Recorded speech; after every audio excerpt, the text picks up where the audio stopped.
Assalamualaikum warahmatullahi wabarakatuh. Saya Agung Budi Setiawan, Kerani UUS Kanigoro di Kabupaten Madiun, akan sedikit memaparkan materi implikasi strategi ESG bagi unit kerja PTPN 1 yang telah disampaikan oleh Bapak Indra dari PTPN 1 Regional 7 dalam acara webinar. Kita sadari bahwa perubahan-perubahan di dunia ini sangat cepat. Demikian juga dengan dampak-dampak yang timbul dari perubahan itu.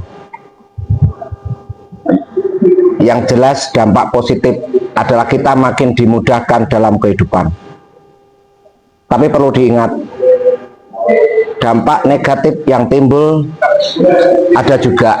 Salah satu dampak yang terjadi adanya polusi akibat industrialisasi, perubahan iklim yang tidak lagi bisa diprediksi, termasuk perubahan paradigma masyarakat, juga keanekaragaman hayati yang lambat laun sebagian hilang karena eksploitasi alam.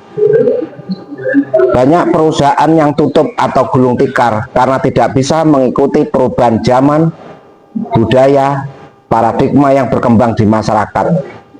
Untuk itu perlu dilakukan strategi-strategi oleh PTPN 1 guna merespon perubahan yang terjadi di lingkungan, baik yang bersifat mikro maupun makro. Beberapa kebijakan sudah ditetapkan oleh pemerintah untuk mengantisipasi pengaruh perubahan tersebut. Contohnya dari pengaturan pengolahan sumber daya alam untuk menekan dampak negatif yang ditimbulkan, termasuk juga menetapkan regulasi diantaranya perihal keuangan karena desakan dari perubahan global, termasuk juga perusahaan tempat kita bernaung sekarang, PTPN 1 harus juga bisa membaca situasi, kondisi, dan perubahan-perubahan di lingkungan, juga pergerakan dunia bisnis dan keinginan pangsa pasar. Bila tidak bisa kita mengikuti perubahan-perubahan itu, akan ada dua pilihan, berubah atau punah. Seperti yang sudah sering kita baca, bahkan hampir setiap hari kita baca di setiap pojok kebun, bahkan sudah menjadi semangat perubahan insan PTPN 1.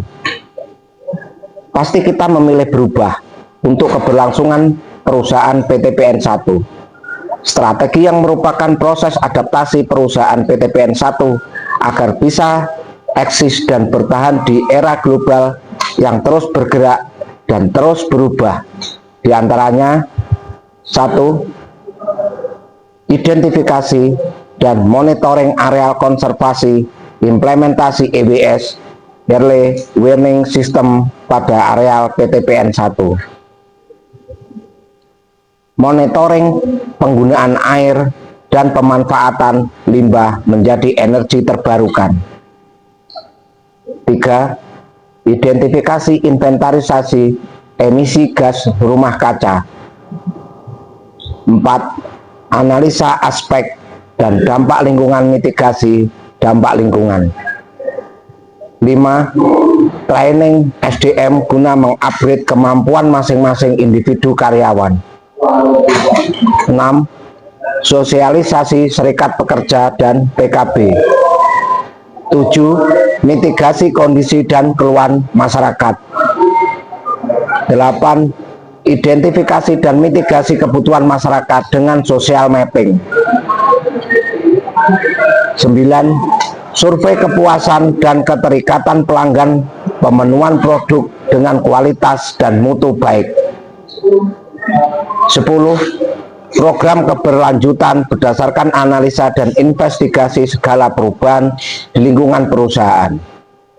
Dan masih banyak lagi yang belum saya sebutkan langkah-langkah PTPN 1 dalam merespon perubahan-perubahan global ini. Karena keterbatasan waktu, saya mohon maaf bila ada kata-kata yang kurang berkenan, dan saya akhiri di sini dengan semboyan berubah atau punah. Demikian, terima kasih. Assalamualaikum warahmatullahi wabarakatuh.